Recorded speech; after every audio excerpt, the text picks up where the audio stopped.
Councillor Sajal Ghosh, তারা দুটি বিষয় মানে একটি বিষয় নিয়ে সামগ্রিকভাবে খুব চিন্তিত, শহরের বিভিন্ন বাজার এবং সেই বাজার সংলগ্ন রাস্তাঘাট এবং সেখানকার অভিনির্মাণ। শহরে আমাদের শুধু ওনারা না, আমরা সবাই চিন্তিত, কারণ কলকাতার অনেকটা জায়গা যেটা আনপ্ল্যান্ড সিটি নিজের থেকে গড়ে উঠেছে, এবং বিশেষ করে সেন্ট্রাল ক্যালকাটা, নর্থ ক্যালকাটা, কিছুটা আমাদের পুরনো এদিকের কলকাতায় এখানে কিছু বাজার আছে যেখানে রাস্তাগুলো অনেক সরু। সেই সময় হয়তো ঠিক ছিল, কিন্তু আজকের দিনে এটা প্রচণ্ড সমস্যা। সেই জন্য আমরা ফায়ার ডিপার্টমেন্টকে বলেছি যে ফায়ার অডিট করে, শুধু ফায়ার অডিট করে কি কি ব্যবস্থায় তা না, তার জন্য ফায়ার ঢোকানোর জন্য, বার করার জন্য ফায়ার ইঞ্জিন কি করা উচিত, যদি না থাকে তাহলে অল্টারনেটিভ সোর্স অফ ওয়াটার কিভাবে দেওয়া উচিত, এটা অলরেডি আমরা বলেছি।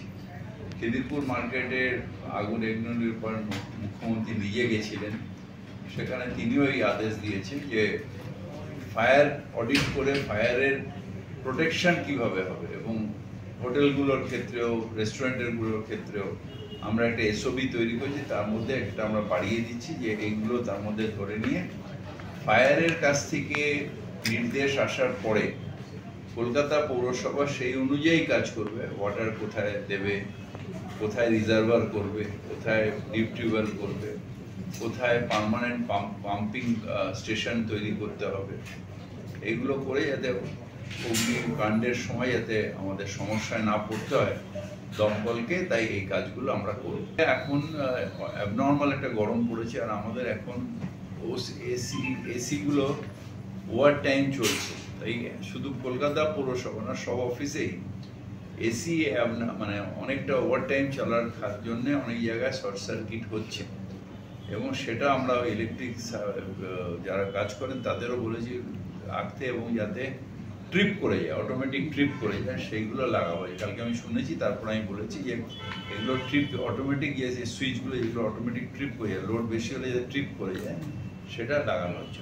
যেটা সজল ঘোষ বলেছেন সেটা সম্ভব না অনেক জায়গায়, তার কারণ হচ্ছে গঙ্গা জলের আগে লাইনগুলো ছিল, যখন রাস্তার ধারে গঙ্গা জল সারাদিন পড়তো, তাতে কাদা হচ্ছে, তাতে গঙ্গা জলের জায়গাটা নোংরা হচ্ছে, আর গঙ্গা জল একবার বন্ধ করে দিলে পলি মাটিটা ভরে গিয়ে পাইপগুলো জমে যাচ্ছে। এই পলি মাটি পরিষ্কার করতে গেলে আমাদের বারবার করে রাস্তাগুলোকে কাটতে হচ্ছে, সেই জন্য এটা সম্ভব না। কিন্তু অল্টারনেটিভ সোর্স অফ ওয়াটার, এখন আগে এত জল সরবরাহ ছিল না, এত জলের অ্যাভেবিলিটিও ছিল না, ফ্রেশ ওয়াটার মানে আমাদের ওয়াটার, সেই জন্য গঙ্গা জলটার উপর নির্ভরশীল বেশি। এখন সব জায়গায় আমাদের জল পৌঁছে গেছে, বেশিরভাগই জায়গায়। তো আমাদের ইন কেস অফ এমার্জেন্সি আমরা সেই জলগুলোকেও ইউজ করতে পারি। আর সেই সময় ওয়াটার ট্যাঙ্ক ছিল না, এখন আমাদের ওয়াটার ট্যাঙ্ক করে ফ্রেশ ওয়াটার, যে ওয়াটার কাজেও লাগবে, আবার স্প্রিংকলার সিস্টেম তৈরি করে সেই ওয়াটারটা যখন অগ্নিকাণ্ড হবে তখন দেওয়া যাবে, কারণ গঙ্গা জল তার স্প্রিংকলারে যাবে না, কারণ নজলগুলো সব জাম হয়ে যাবে। তো এই এখন অনেক modern way of fire fighting বেরিয়ে গেছে, এবং সারা পৃথিবী জুড়েই এখন এই অগ্নিকাণ্ডের ঘটনা ঘটছে। তার একটা কারণ হচ্ছে এসি, আর দ্বিতীয় কারণ হচ্ছে যে কিছু কিছু মানুষের অসাবধানতার জন্য। তাই এটার ব্যাপারে আমাদের লড়াই করতে হবে, এবং ফায়ার যেভাবে বলবে সেইভাবে আমরা রেডি আছি। আপনাদের ডিজিটাল ম্যাপিং আপনারা করিয়েছেন গোটা কলকাতায়, এবং সেই ডিজিটাল ম্যাপিং এর সহায়তা আপনারা পাচ্ছেন, খুব ভালো কাজ হচ্ছে। কিন্তু এই বাজারগুলোকে কেন্দ্র করে ডিজিটাল ম্যাপিং কেন করা হচ্ছে না? কারণ কোথা দিয়ে এন্ট্রি, কোথা দিয়ে এক্সিট, প্রচুর বাজার আছে যেগুলো কলকাতা কর্পোরেশন, সেগুলো কলকাতা কর্পোরেশন নিশ্চিতভাবে করছে, এবং আগামী দিনে আমরা ফায়ারের অনুযায়ী করব।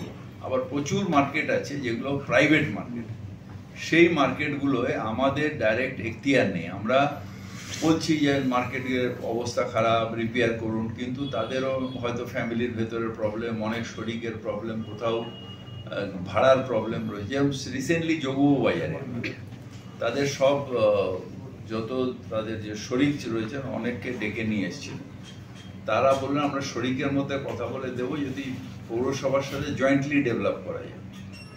তো এখনো সেই প্রপোজাল আসেনি। তারপরে আরো অনেকগুলো এরকম মার্কেট আছে যেগুলো আমরা নোটিশ দিয়ে মার্কেট বন্ধ করে দিতে পারি, যাতে মানুষের অসুবিধা হবে। কিন্তু তাদের নিজেদের রাইট টু প্রপার্টি তো আমি কেড়ে নিতে পারবো না, তো কনস্টিটিউশন রাইট দিয়েছে। তাই আমাদের দিক দিয়েও মানে সমস্যা আছে। এই শিয়ালদা মার্কেট নিয়ে মোনালিসা বলছেন, ওটাও কি ভাবছেন? প্রাইভেট মার্কেট, এগুলো প্রাইভেট মার্কেট, সেগুলোতে এক হচ্ছে ওখানে মার্কেট থাকার কথা না, এতদিন ধরে রয়েছে, রাস্তাগুলো যথেষ্ট সরু, এবং সেদিন যেটা অরফনগঞ্জ মার্কেটে হলো যে দমকল ঢুকেও, দমকল 5টার বাইরে দাঁড়িয়েছে সেন্ট টমাস স্কুলের সামনে, ঢুকতে পারছে না। তার কারণ হচ্ছে রাস্তার উপরে এ দিয়ে আপনার বাঁশ আর তক্তা দিয়ে হকার হয়ে গেছে, মানে বসে রয়েছে। মানে তখন হকার ছিল না, কিন্তু সব স্ট্রাকচার, ওই সময় স্ট্রাকচার ভেঙে দমকল নিয়ে যাওয়াটা একটা অসম্ভব কাজ ছিল। তাই তখন আমি যাওয়ার পরে আমরা অল্টারনেটিভ সোর্স অফ ওয়াটার গঙ্গার থেকে আমরা পাম্প লাগিয়ে দমকলই লাগালাম। আমি জায়গাটা দৌড়ে নিয়ে গিয়ে দেখালাম তাদের যে এখান দিয়ে জলটা পাবো, কিন্তু দমকল যেটা ঢুকে, দমকলের মানে ওরা যেটা বলছে জল ছিল না, জল ছিল। একটা দমকল তো একটা সময় পর্যন্ত হয়তো তার ট্যাঙ্কটা এক্সস্ট হবে, সেটা বেরিয়ে আসবে, আরেকটা দমকল ঢুকবে, সেই জায়গায় ছিল না ওখানে জায়গাটা। মধুসূদন দত্তের বাড়ি যেটা আপনার খিদিরপুরে, এটা নিয়ে এর আগেও অনেকবার পুরসভায় মধুসূদন দত্তের বাড়ি এর আগে মেনটেন্যান্সের অভাবে একটা সাইড ভেঙে পড়েছে, তারপর হস্তান্তরিত হয়েছে। আমরা পৌরসভা থেকে আটকে দিয়েছি, where as it is basis রেখে দিয়েছি, বাড়িটা প্রমোটিং করতে দিচ্ছি না। কিন্তু আলটিমেটলি একটা কিছু ডিসিশন নিতে হবে বা ফান্ড জোগাড় করতে হবে যাতে বাড়িটা রেস্টোর করা যায়। যেটা মধুসূদন দত্ত অনেকগুলো বাড়িতে ছিলেন, তার মধ্যে একটা বাড়ির কথা বলছি। আর মধুসূদন দত্ত ওখানে যেহেতু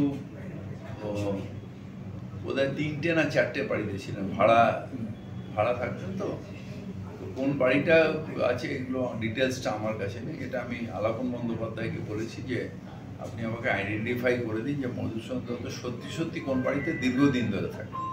মানে যেটা ওই খিদিরপুর একদম রোডের উপর যে বাড়িটা, ওটা এখন আপাতত আমরা বন্ধ রেখেছি, কোনো প্ল্যান স্যাংশন দিচ্ছি না। একটা নর্মাল একটা পোর্শন বাড়িটা ভেঙে পড়ে গেছে সামনের দিকে।